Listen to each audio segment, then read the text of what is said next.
우리는 이제 다윗과 사울의 참 씁쓸한 이 만남, 어떻게 보면 이게 거의 마지막 만남일 수 있죠. 이 만남의 모습을 보게 됩니다. 사울은 다윗을 죽이려고 하고, 다윗은 사울을 쫓김을 받아서 계속 도망다니고, 뭐 이런 일들이 이들의 악연인데요. 이 악연의 끝에 지금 서서 이것이 어떻게 풀어지고 해결되어지는가를 오늘 말씀을 통해서 우리가 찾을 수 있겠습니다. 자, 그렇다면 우리 사울의 입장에 한번 대봅시다. 사울은 왜 그렇게 목숨을 걸고 다윗을 쫓아다녔을까? 다윗을 왜 죽이려 하고 심지어는 나라 살림도 다 내팽겨치고 그렇게 다윗을 토벌하려고, 다윗 일당을 토벌하려고 다녔던 이유가 무엇일까? 생각을 해보면, 우리가 사울 입장에서 한번 고민을 해보면 당연해요. 왜 그렇습니까? 이런 거죠. 자기는 점점 나이가 들어요. 그리고 자기가 왕이 되었을 때 사람들의 지지가 그렇게 대단하지 않았단 말입니다. 그래서 사람들의 인정을 받기 위해서 되게 많이 노력을 하죠. 전투를 이기기도 하고, 심지어는 하나님의 언약을 깨고 아말렉 족속에게 가서 사람들에게 그 전쟁의 여러 예물들을 나누고, 이게 뭐냐면 사람들의 인정을 받기 위한 거예요. 왜냐하면은 자기가 왕이 되었을 때 사람들이 자기를 지지해 주는 것이 미약했기 때문입니다. 그런 상황에서 어쨌든 사람들의 어느 정도의 지지를 얻고 마음을 얻어서 왕이 되었는데, 왕을 유지하는 과정에서 새로운 적수를 보게 되죠. 그 적수는 누굽니까? 바로 다윗이고요. 다윗이 골리앗을 물리치고 났을 때 사람들은 일대의 그 환호성을 이제 외칩니다. 자기에게 대했던 거하고는 너무 다른 모습이었죠. 자기는 저게 무슨 왕이야 하고 사람들이 손가락질을 하고 갔었는데, 지금 다윗은 그 소년 다윗임에도 불구하고 사람들이 그를 치켜 세운단 말이죠. 뿐만 아니라 이 자기의 영적인 어떤 지지자라고 할 수 있는 사무엘마저 다윗의 손을 들어줬다. 이 사실을 알게 되었을 때 아마 배신감과 동시에 불안감과 두려움이 그를 삼켰을 것입니다. 그래서 사울의 생각에는 다윗을 죽여야 자기가 산다고 생각한 것 같아요. 그리고 다윗을 해결을 해야 자기의 왕위가 견고해질 거라고 생각을 한 것입니다. 오늘날도 이 국회에서 하는 짓을 보면 똑같지요.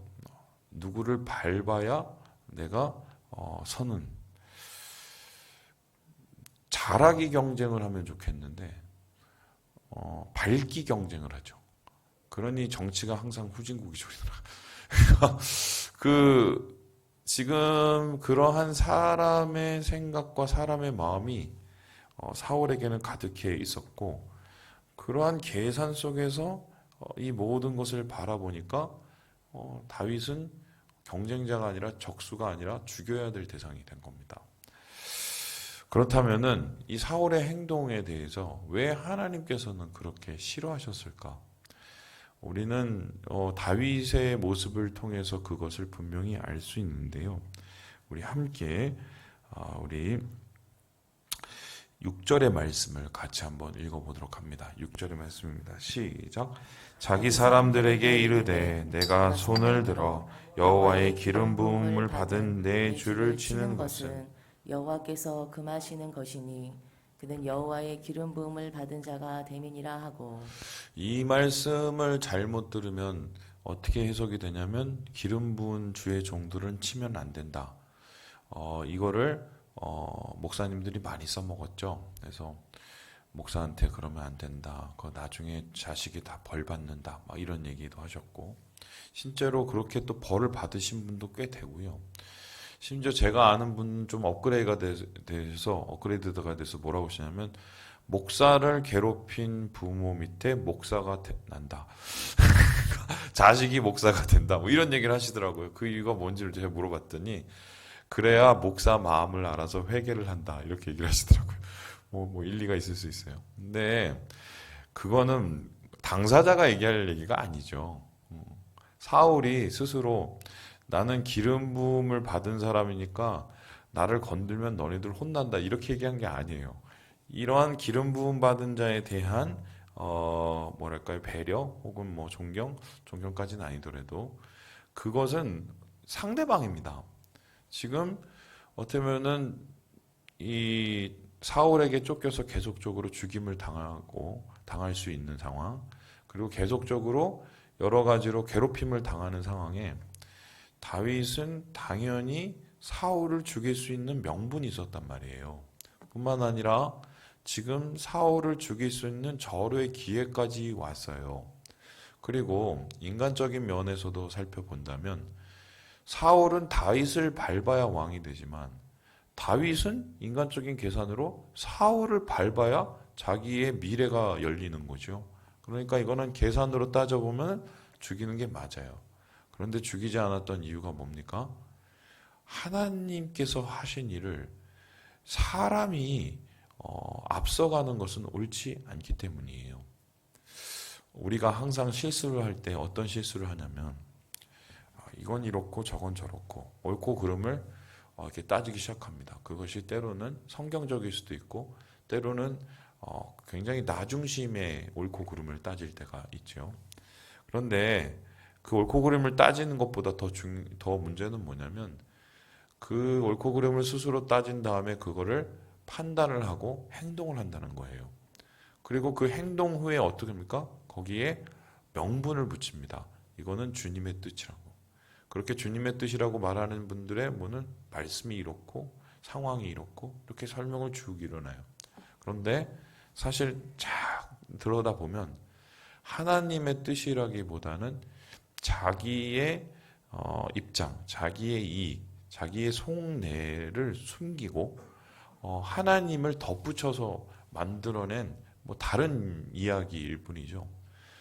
하나님에 대한 존경과 하나님에 대한 경외가 있는 사람은 다윗과 같아야 돼요. 하나님이 하실 일을 하나님께 맡겨드려야 되는 거죠. 만일에 사울이 잘못한 것이라면 하나님께서 그 사울에 대한 보응을 하시도록 기다려야 되는 거고요. 그리고 만일에 하나님께서 나를 온전히 세워주실 것이라면 그건 역시 내가 세워지려고 노력을 하는 것이 아니라 준비는 하되 하나님이 때를 주실 때까지 기다리는 것이 옳습니다. 그런데 항상 앞서가거나 자기 생각을 하나님 생각처럼 뒤바뀌어 버리기 때문에 다윗의 길을 버리고 사울의 길을 가게 되는 거죠.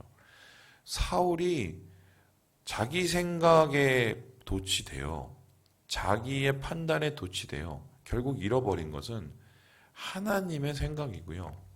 하나님의 판단과 생각을 잃어버리니 지극히 인간적인 생각 그리고 죄의 생각에 빠져서 결국 악인으로 인생을 마주쳐버리는 뭐 이 모습을 우리가 오늘 말씀 속에서 보게 되지 않습니까? 그래서요, 중요한 일은 좀 늦게 해도 돼요. 예. 제가 우리 교회에서 이제 한 6, 7년이 이제 되잖아요.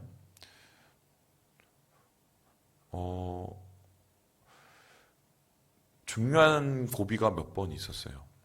되게 중요한 고비가. 그때 좀 타이밍상 이건 맞았단 말이에요. 근데 지금 제가 이렇게 돌이켜보면 더 기다렸어도 될 뻔했어요. 그 방향이나 그 결정 자체가 나쁜 것이라고 할 수는 없지만 신뢰를 100% 하지 못하고 하나님께 더 무릎으로 나아가지 못한 것은 제 실수인 것 같아요. 왜냐면은 하나님의 때를 앞서가고 하나님의 판단을 앞서갈 때 우리가 하나님을 잘못하면은 불신할 수 있기 때문이거든요. 그래서 오늘 이 다윗은 하나님을 신뢰했기 때문에 사울을 죽이지 않았어요. 심지어는 사울의 옷자락을 자르면서도 그가 굉장히 마음에 찔림이 있었던 이유는 사울을 사랑해서 그랬던 게 아니라 하나님 앞에 서 있는 그 마음이 부끄러웠기 때문이에요. 그래서 끊임없이 사람 앞에 서려고 했던 사울은 불안감에 시달리고 귀신에 들리고 정말 평온치 못한 끝을 맞이하는가 하면 끊임없이 하나님 앞에 서려고 했던 사람은 이 다윗은 어떻게 됩니까? 그의 인생에 대기만성이지만 길이 열리고 또 하나님께서 그를 세워주시고 하나님께서 그를 인도해 주시는 이런 일들이 나타나지 않습니까? 저는 이제 요즘에 시편 23편을 계속 묵상을 하거든요. 시편 23편을 이제 묵상을 하면서 이 다윗의 시잖아요. 그 시가 참 기가 막혀요. 읽어보면 읽어볼수록. 왜냐하면 여호와는 나의 목자시니 내게 부족함이 없으리로다. 이미 내가 하나님 앞에 올인한다는 얘기고요. 내가 사망의 음침한 골짜기를 다닐지라도 해를 두려워하지 않아. 그러니까 하나님께서 나를 지키신다는 확신이 있는 것이고요. 그리고 더 뭐라 합니까? 내 원수의 목전에서 내게 상을 차려주시고 하나님에 대한 기다리겠다는 소리죠. 원수를 갚지 않고 기다리겠다는 소리예요. 하나님께서 나를 세워주실 때까지. 그리고 나서 그의 최종적인 목표가 뭐였습니까? 내가 사람 앞에서 온전히 세워지는 게 아니라 여호와의 집에 영원히 거하리로다. 살리로다. 그의 인생 목표는 보좌가 아니었어요. 보좌가 아니라 주님의 발등상이었어요. 예배의 장소였죠. 그래서 하나님께서 이 실수 많은 다윗을 사랑할 수밖에 없고 그를 쓸 수밖에 없었던 이유가 바로 요 이유 같아요. 한 끗 차죠. 한 장 차이죠. 하지만 이러한 태도와 이런 자세가 결론적으로 위대한 이 하나님의 대리자를 만들고 영원한 하나님의 왕국의 모델을 세우는 이 일을 세우게 된 것입니다. 그러면 이 일을 했을 때 다윗은 마냥 기뻤을까요? 이렇게 막 자르고 막 이랬을 때 오늘 말씀을 보면은 절대 그렇지 않아요. 우리 함께 11절의 말씀을 한번 읽어보겠습니다. 11절입니다. 시작. 내 아버지여 보소서, 내 손에 있는 왕의 옷자락을 보소서. 내가 왕을 죽이지 아니하고 겉옷자락만 베었은즉 내 손에 악이나 죄가가 없는 줄을 오늘 아실지니이다. 왕은 내 생명을 찾아 해하려 하시나 나는 왕에게 범죄한 일이 없나이다. 속이 터진 거죠. 네. 억울해서 속이 터진 겁니다. 이루 말할 수 없는 이 억울함이 이 가슴 속에 쌓여서 속이 터져서 오죽했으면은 그 앞에서 이거 보세요. 내가 당신 죽일 수 있었는데 그렇게 안 해. 억울한 거죠. 이렇게 억울함과 이렇게 답답함이 있은 사람에도 불구하고 자기의 손으로 사울을 해하지 않았다는 것은 이건 제가 볼 땐 믿음의 위대함이에요. 예, 믿음의 위대함이에요. 요즘에 이제 신앙의 위기를 맞고 있습니다. 이게 무슨 소리냐? 이렇게 막 예전에는요, 뭐 이런 얘기하면 제가 이제 꼰대 소리를 들을 수도 있어요. 근데 뭐 각오하고 얘기해. 예전에는 신앙의 표본이 있었어요. 그래서 내가 예수를 잘 믿으려면 저렇게 살아야지, 저분처럼, 아니면 저 목사님처럼, 아니면 저 뭐 장로님처럼, 저 권사님처럼, 뭐 그런 게 있었단 말이에요. 그래서 저런 상황에서도 저 섬기시는 저 모습, 저런 상황에서도 꿋꿋이 이겨내는 저 모습, 저런 상황 속에서도 참 믿음을 잃지 않는 저 모습 내가 본받아야지. 뭐 이런 게 있었어요. 그래서 그 스스로를 좀 이렇게 신앙적으로 다운이 되어 있었을 때, 그래, 이겨내야지. 이게 진짜 신앙이지. 그분도 이겨내셨는데. 뭐 이러면서 소위 말해서 이 확실한 지향점이 있어요. 지향점. 근데 최근에는 이제 어떻게 되느냐. 이제 리더들이 이제 교인들에게 성도들한테 가서 누구누구 집사님 이렇게 해서 이거를 좀 이겨내셔야 되지 않습니까? 아니면은 또 어떤 뭐 권사님한테서 권사님 이런 부분은 조금 견뎌내셔야 돼요. 제가 기도해 드릴게요. 아니면은 어떤 뭐 안수 집사님에게 가서 안수 집사님 이게 진짜 기도를 많이 하셔야 될 것 같아요. 같이 기도해요. 이렇게 얘기를 하면 요즘에 반응이 어떻냐면 목사님 말은 맞는데 제가 너무 힘들어요. 제가 너무 힘들어서 제가 해보려고 해볼 힘이 없어요. 네. 그리고 이렇게라도 얘기해주면 땡큐예요. 왜냐면 그래도 배려해주면서 얘기하는데 그거 말고 또 어떻게 하냐 이래요. 목사님이 저에 대해서 뭘 하신다고 그러세요? 목사님이 제 상황이 돼 보셨어요? 제가 얼마나 힘든데요? 요즘에 이래요. 이게 제가 한 얘기가 아니에요. 제 친구 목사하고 제가 얼마 전에 한 얘기예요. 모델이 없어졌어요. 모델이. 자기 입장과 자기의 판단에 빠져서 사람만 있는 신앙이에요, 이제. 그래서 이 한국교회 신앙이 이렇게 좀 엉망진창이 된 거예요, 제가 볼 때.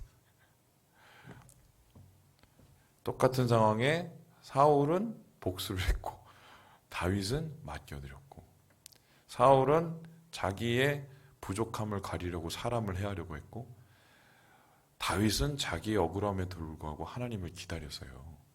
여러분, 이게 어느 게 맞는지 아시잖아요.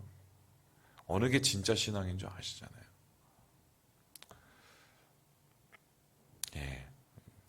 뭐 꼰대 같은 소리해서 죄송하지만 예, 이렇게 신앙생활 해야 돼요. 제가 볼 때. 예. 이게 맞는 거예요. 세상의 성도들이 편한 식의 신앙생활을 10명 중에 8, 9명이 하더라도 결과적으로 하나님이 사용하시고 바라보시고 축복하시고 쓰는 사람은 한두 명의 이런 신앙을 지킨 사람들이에요. 많은 사람들이 세상을 변화시키는 게 아니에요. 성경을 보면. 주님께서 기억하시는 이 한두 사람의 준비된 사람, 주의 때를 기다리는 사람, 하나님을 바라보고 맡기는 사람, 이 사람들을 주님이 들어주신다고 저는 믿습니다. 우리 교회가 그런 교회가 됐으면 좋겠습니다. 아멘.